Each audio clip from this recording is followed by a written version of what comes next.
নমস্কার বন্ধুরা, welcome back to my channel Champa রান্নাঘর।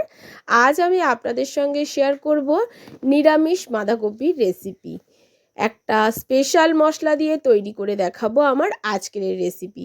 বাঁধাকপিগুলো কেটে নিয়েছি, আর একটু সরু সরু করে বাঁধাকপিগুলো কেটে নিয়েছি, কারণ আমি এখানে বাঁধাকপি সিদ্ধ করছি না। আপনারা চাইলে প্রেসার কুকারে লবণ দিয়ে একটা সিটি দিয়ে দিতে পারেন। এখন কড়া বসিয়ে নিয়েছি, কড়ার মধ্যে দিয়ে দিয়েছি সর্ষের তেল। রান্নাটা করব সর্ষের তেলে। আর ঠিক এই রকম চৌকো চৌকো করে আলুগুলো কেটে নিয়েছি। এখন বাঁধাকপিতে দেওয়ার জন্য এই আলুগুলোকে প্রথমে একটুকুনি ভেজে নিতে হবে, হালকা লালচে করে, কোনো রকম লবণ হলুদ ছাড়াই কিন্তু আমি আলুগুলোকে ভেজে নিলাম। দেখুন, ঠিক এইরকম যখন হালকা লালচে রং ধরেছে তখনই আলুগুলো ভাজা হয়ে গেছে, আমি তুলে নেব। প্লিজ বন্ধুরা, প্রথম থেকে শেষ পর্যন্ত ভিডিওটি দেখবেন। ভিডিওটি কিন্তু বেশ ইউনিক একটা রেসিপি। এই বাঁধাকপির রেসিপি কিন্তু সবাই বানাতে জানে, তবে আজ আমি যেভাবে রান্না করেছি সেভাবে আপনাদের সঙ্গে শেয়ার করছি। এখন আলুটা তুলে নেওয়ার পরে দিয়ে দিচ্ছি ফোড়নে শুকনো লঙ্কা, তেজপাতা, গোটা গরম মশলা আর গোটা জিরা। ফোড়নটা যখন সুন্দর একটা গন্ধ বেরোবে তখন দিয়ে দেবো 1 চামচ আদা বাটা।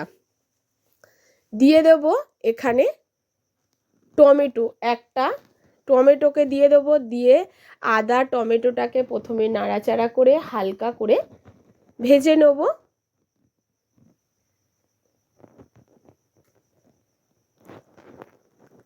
আদার যখন কাঁচা গন্ধ চলে যাবে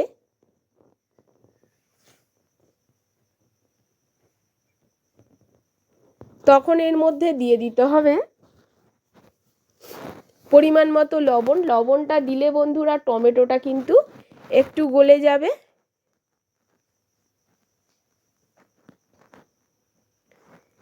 লবণটা দিয়ে একটু নাড়াচাড়া করে দিলাম। একেবারে বাঁধাকপির মতো পরিমাণে আমি লবণটা এখানে দিয়ে দিয়েছি। এবার একটু নাড়াচাড়া করে দিয়ে দিচ্ছি কিছু গুঁড়ো মশলা। দিয়ে দিয়েছি গুঁড়ো জিরা গুঁড়ো, ধনিয়া গুঁড়ো, লঙ্কা গুঁড়ো আর হলুদ গুঁড়ো। এখানে আমি ঝাল লঙ্কার গুঁড়োটা ব্যবহার করেছি। অল্প জল দিয়ে মশলাটাকে খুব ভালো করে কষিয়ে নিতে হবে। কষাতে কষাতে যখন এরকম তেল ছাড়তে শুরু করবে মশলা দিয়ে, তখন আমি এর মধ্যে দিয়ে দেবো কেটে রাখা কাঁচা বাঁধাকপিগুলো। অনেকেই একটু মোটা মোটা করে বাঁধাকপি কেটে থাকেন, তবে বন্ধুরা একটু সরু সরু করে বাঁধাকপিগুলো যদি কাটা হয় এটা কিন্তু খেতেও ভীষণ টেস্টি হয়। আর যেহেতু শীতের বাঁধাকপি, রান্না করতে খুব একটা বেশি সময় লাগে না, অল্প টাইমের মধ্যে বাঁধাকপি কিন্তু সিদ্ধ হয়ে মজে যায়। আপনাদের যদি বাঁধাকপি এরকম কাঁচা রান্না করতে অপছন্দ হয় সেক্ষেত্রে আপনারা অবশ্যই করে প্রেসার কুকারে দিয়ে অন্তত একটা সিটি দিয়ে দেবেন। বাঁধাকপিগুলো মশলার মধ্যে দিয়ে খুব ভালো করে নাড়াচাড়া করে নেব। খুব ভালো করে মশলা দিয়ে মাখিয়ে নিয়েছি, দেখতেই পাচ্ছেন। আর এতেই দেখুন বাঁধাকপিটা কতটা মজে গেছে।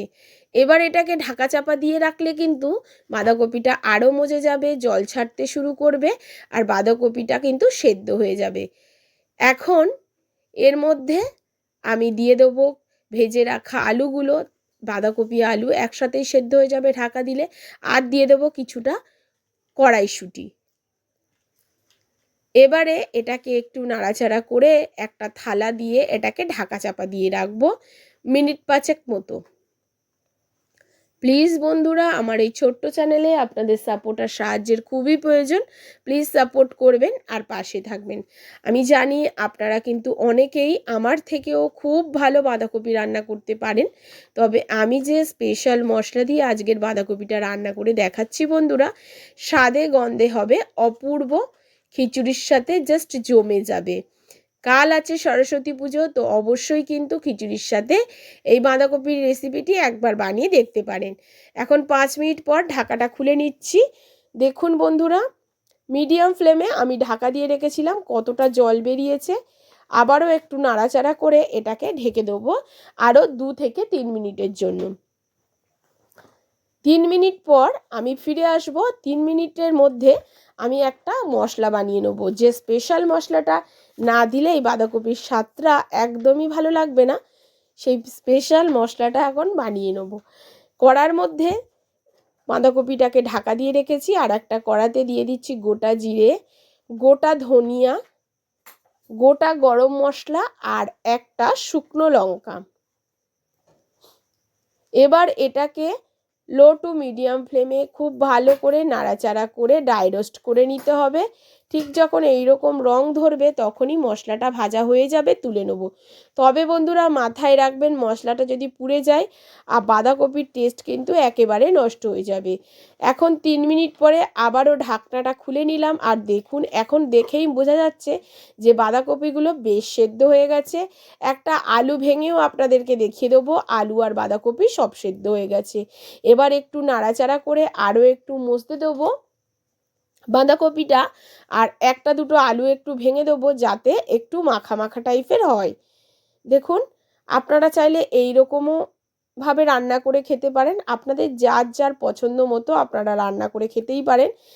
অনেকে একটু ঘাঁটা ঘাঁটা টাইপের বাঁধাকপি পছন্দ করেন, অনেকে একটু ছাড়া ছাড়া টাইপের বাঁধাকপি পছন্দ করেন। তো একটু আলু ঘেটে দিলেই ঘাটা হয়ে যাবে, আর যদি আলুগুলো ঘেটে না দেন তাহলে কিন্তু একটু ছাড়া ছাড়া টাইপের হবে। এবারে দেখুন, যেহেতু নিরামিষ, স্বাদের ব্যালেন্সটা বজায় রাখার জন্য দিয়ে দিলাম 1 চামচ মতো চিনি। চিনিটাকে দিয়ে একটু নাড়াচাড়া করে নিচ্ছি। এবার উপর দিয়ে দেবো যে মশলাটা ভেজে নিয়েছিলাম, সেই মশলাটা গুঁড়ো করে নিয়েছি, সেই মশলাটাকে ছড়িয়ে দিচ্ছি। দিয়ে আবারও বাঁধাকপির সাথে মশলাটাকে খুব ভালো করে মিশিয়ে দেবো। এখন কিন্তু বন্ধুরা আমাদের বাঁধাকপি কিন্তু একেবারে রেডি হয়ে গেছে। আর রান্নার পরে দেখেছেন তো কতটা কমে গেছে বাঁধাকপিটা। এখন গ্যাসের ফ্লেমটাকে কিন্তু হাই ফ্লেমে দিয়ে নাড়াচাড়া করতে হবে, করে এটাকে একদম শুকিয়ে নিতে হবে। বাঁধাকপির মধ্যে একটুও যদি জল থাকে তাহলে কিন্তু খেতে ভালো লাগবে না। একটু শুকনো শুকনো হলে আমার মনে হয় সেই বাঁধাকপির টেস্টটা ভালো আসে।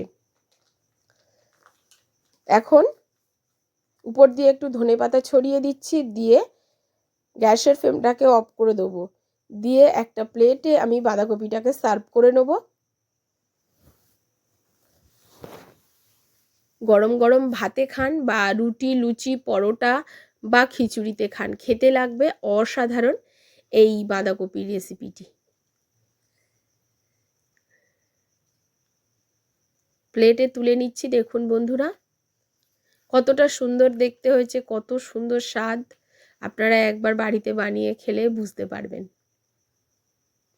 দেখুন বন্ধুরা কত সুন্দর কালার এসছে। আজ এই পর্যন্ত বন্ধুরা, আবারও দেখা হয়ে যাবে অন্য কোনো নতুন ভিডিওর সঙ্গে। নমস্কার, সুস্থ থাকবেন আর ভালো থাকবেন।